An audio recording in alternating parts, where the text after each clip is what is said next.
जिद करो, हौसलों से उड़ो और बदल दो दुनिया। जिद करो, हौसलों से उड़ो और बदल दो दुनिया। बहुत छोटा सा 9 साल की उम्र में पिताजी का देहांत हो गया था। तो कुछ करने के लिए कुछ भी नहीं था काम। कारखानों में जाके छोटा मोटा काम करना, जो अस्थिल के कारखाने थे वहाँ से मैंने स्टार्ट किया। मैं पढ़ाई के साथ में हम कुछ काम करें, आधा दिन पढ़ के आना है, 12-1 बजे आके अपना बैग रखना, उसके बाद में अपना कुछ काम करें तो कुछ अर्निंग हो तो घर चले।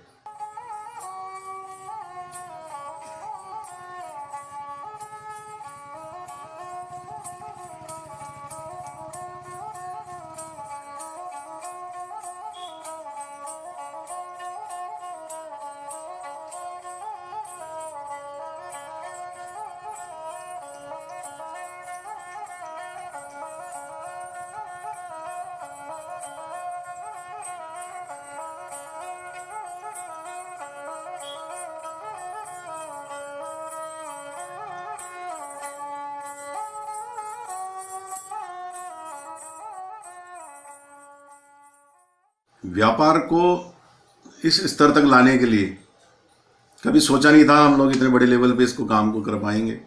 बहुत छोटा सा 9 साल की उम्र में पिताजी का देहांत हो गया था। तो कुछ करने के लिए कुछ भी नहीं था काम। पढ़ाई भी छूट गई थी, स्कूल भी ड्रॉप हो गया था। 2 साल मैंने ड्रॉप भी किया स्कूल। 9 साल का 9 से 11 साल तक मैंने स्कूल भी मेरी छूट गई थी। और कारखानों में जाके छोटा मोटा काम करना, जो अस्थिल के कारखाने थे वहाँ से मैंने स्टार्ट किया। धीरे धीरे नहीं कि भाई पढ़ाई भी करनी ज़रूरी है, तो ये भी एक समझ थी कि चलो साथ में पढ़ाई के साथ में हम कुछ काम करें, आधा दिन पढ़ के आना है, 12-1 बजे आके अपना बैग रखना, उसके बाद में अपना कुछ काम करें तो कुछ अर्निंग हो तो घर चले।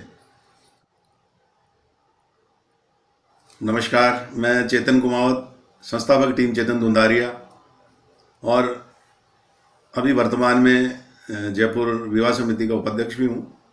बहुत गरीबी और अभावों से निकला हुआ अपना परिचय मैं आपको शुरू से देता हूँ। बचपन में 9 साल की उम्र में मेरे पिताजी का स्वर्गवास हो गया था। 2 भाई और 4 बहनें। हम लोग छोटे छोटे, हमारी माताजी ने हमको बड़े मुश्किल परिस्थितियों में हमको पाला हुआ है।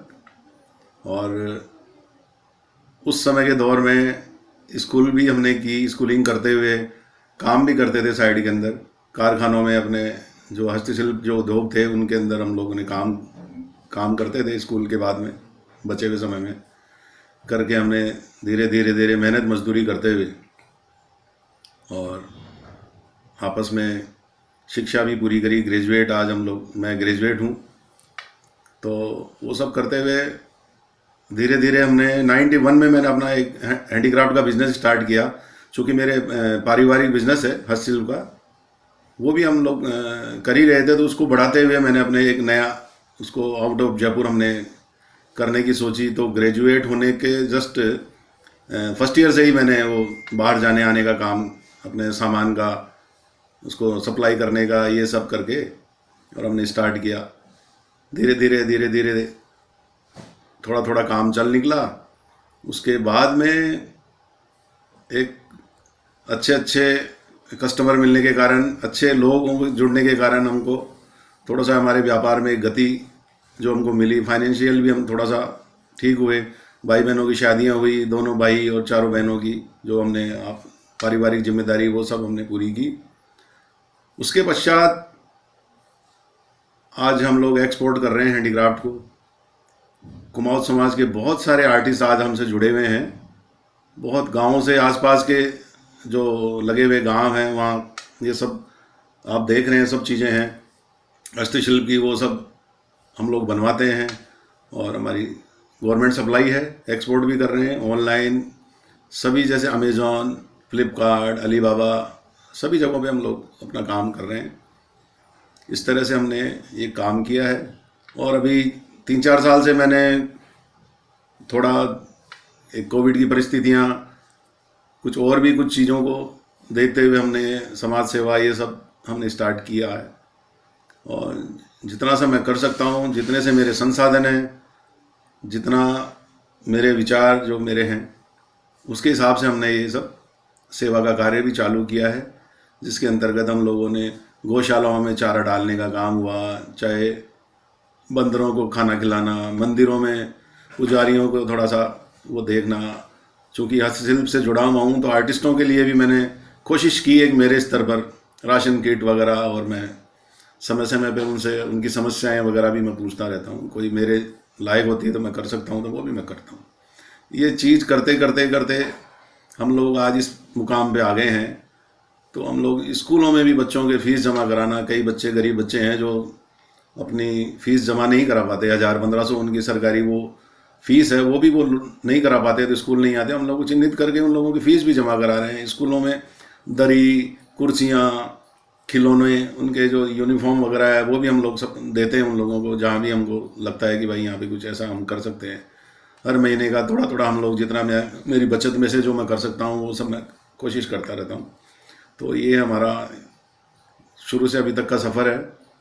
आज हम इस मुकाम पे हैं। ठीक है, सब लोग आज समाज ने हमको पहचान भी दी है, सब लोग आज जानते हैं, और मैं जो कर सकता हूँ मैं ज़रूर करूँगा। व्यापार को इस स्तर तक लाने के लिए कभी सोचा नहीं था हम लोग इतने बड़े लेवल पे इसको काम को कर पाएंगे। बहुत छोटा सा 9 साल की उम्र में पिताजी का देहांत हो गया था, तो कुछ करने के लिए कुछ भी नहीं था काम। पढ़ाई भी छूट गई थी, स्कूल भी ड्रॉप हो गया था, 2 साल मैंने ड्रॉप भी किया स्कूल। 9 साल का 9 से 11 साल तक मैंने स्कूल भी मेरी छूट गई थी, और कारखानों में जाके छोटा मोटा काम करना, जो हस्तशिल्प के कारखाने थे वहाँ से मैंने स्टार्ट किया। धीरे धीरे नहीं कि भाई पढ़ाई भी करनी ज़रूरी है, तो ये भी एक समझ थी कि चलो साथ में पढ़ाई के साथ में हम कुछ काम करें। आधा दिन पढ़ के आना है, 12-1 बजे आके अपना बैग रखना, उसके बाद में अपना कुछ काम करें तो कुछ अर्निंग हो तो घर चले। बड़े भाई साहब थे साथ में, दोनों मिलके हमने काफ़ी कोशिश की उस परिस्थितियों से निकलने की, मजदूरी की, लोगों के हस्तशिल्प के आर्टिस्ट भी हूँ चूँकि मैं, तो हम लोग कारखाना चलाते थे। धीरे धीरे हमने 2 जने रखे, 4 जने रखे, मिलके कारखाना बिल्ड किया। उस कारखाने से हम लोग अपना धीरे धीरे कार्यक्रम चालू किया, सामान बनाते थे। जयपुर के लोकली जो हमारे जो व्यापारी लोग थे हम लोग उनको सप्लाई करते थे। धीरे धीरे चूँकि कॉलेज में आ गया था मैं भी, भाई साहब ने हमारे 10th 9th के बाद में पढ़ नहीं पाए, वो भी परिस्थितियाँ ऐसी हो गई थी वो नहीं जा सकते थे, लेकिन मेरे को पढ़ाया उन्होंने। धीरे धीरे मैं फर्स्ट ईयर के अंदर जैसे मैंने एडमिशन लिया, तो फर्स्ट ईयर की छुट्टियों से मैंने 91 में ये मन में आया ख्याल कि क्यों नहीं इसको आर्ट को हम लोग जयपुर से बाहर भी ले जाया जाए। बहुत सारे यहाँ व्यापारी थे, वो लोग भी बाहर जाके सामान को बेचते थे, तो हमने ये सोचा क्यों नहीं हम लोग भी करें ऐसा काम। तो खूब कोशिश की 91 में। कॉलेज की छुट्टियों में हम लोग सैंपल लेके, जैसे मैं चला जाता था, उस समय ट्रेन भी नहीं होती थी हर जगह, दिल्ली से बैठना पड़ता था, या बॉम्बे की ट्रेन या दुर्गापुरा से लगती थी, वहाँ से हम लोग उसमें हम जाते थे बैठ के। जनरल डब्बे में बैठना, वहाँ उतरना, कहाँ जाना, क्या करना, बहुत हम लोगों ने वो संघर्ष देखा है, और बहुत जगह नाकामयाब रहे, कई सालों तक नाकामयाब रहे, लेकिन हम लोगों ने पीछा नहीं छोड़ा। हमको काम करना था। Delhi, Mumbai, Bangalore, Hyderabad, complete all over India में घूमता था, और शुरुआती दिनों में बहुत झेला है। कई ऐसी बातें हैं जो आज देखने में बड़ी अजीब लगती है कि मैं कहाँ सोया, कहाँ रहा। स्टेडियम तक में मैं सोया हुआ हूँ रात को, कई दिन तक। एग्जीबिशन लगा देते हैं मंदिरों के अंदर, मैं खूब दिन मैंने स्टे किया है। छोटे छोटे जो धर्मशालाएँ हैं उनमें रहा हूँ। कैसे करके मैं हम लोगों ने काम स्टार्ट किया, और अपनी अच्छी नियति, अच्छे संस्कार माँ बाप के द्वारा दिए हुए, और हमको ठीक रास्ते पे चलना है, नियति से, नियत को बरकरार रखना है।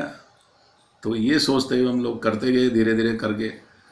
फिर धीरे धीरे हमने ऑफिस खोले, जयपुर में खोला, बेंगलोर में खोला, और बाहर भी हमने कई ऑफिस खोले, और आज हम सब जगह ठीक है सक्षम हैं, कर रहे हैं। तो अब ये ख्याल है कि सब लोगों को जोड़ते हुए, सबको करते हुए आज हम लोग सबको साथ मिलके, साथ लेके चल रहे हैं। ये मेरा कामकाज है। आज हम लोग इस मुकाम पे आ गए सबके सहयोग से।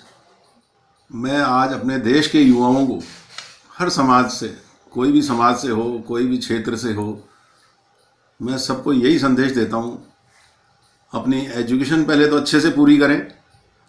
जब अपने पढ़ाई का टाइम है, जब अपना वो स्किल्स अपना डेवलप करें, मजबूत बने।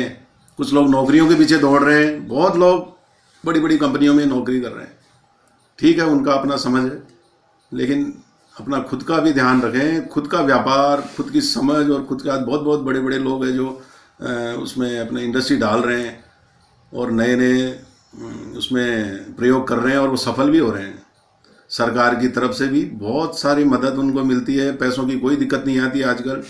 बहुत सारी ऐसी योजनाएं हैं जिनके अंतर्गत उनकी जानकारी रखें, लोगों को बताएं और खुद का कुछ ऐसा बनाएं कि खुद भी करें और लोगों को रोज़गार दें। वो ज़्यादा बेटर समझता हूँ, लेकिन वो सब लोग नहीं कर पाते हैं। तो सब लोग रोज़गार के हिसाब से अपने को पूरा अपना पैसों में ये सब करके एक अच्छा उसमें मुकाम पे पहुंच सकते हैं। सब लोग हिम्मत नहीं हारनी चाहिए, ईमानदारी से काम करो, कभी भी बेईमानी, शॉर्टकट रास्ता ये सब नहीं अपनाना है। अपने बिल्कुल स्टेप बाय स्टेप जैसे करना है उस तरह से अपने सफलता की ओर अपने व्यापार, अपने स्तर को अपना ऊंचा बढ़ाएं। कभी भी बहुत छोटे रास्ते से और गलत रास्ते पे न जाके अपने तरीके से उसको अच्छे तरीके से सीधे रास्ते पे चल के अपने काम करें। अपने संस्कार, माँ बापों को उनको ध्यान रखें, सबका, अपने परिवार का। और पैसा आना जाना रहता है, उस पर ज़्यादा ये भी नहीं कि बहुत पैसा, केवल पैसा कमाने पे ही ध्यान दिया जाए। आज ज़रूरी नहीं है कि कम पैसे वाला भी बहुत इज्जतदार होते हैं। बहुत लोग ऐसे हैं जो कम पैसे में बहुत नाम है, जिनका पैसा ही सब कुछ नहीं है, लेकिन अपने सबका ख्याल रखते हुए, अपने परिवार, सारे दायित्वों का निर्वहन करते हुए और अपने अच्छे मुकाम पे पहुँचे सब लोग। मेरे यही संदेश है इन युवाओं के लिए।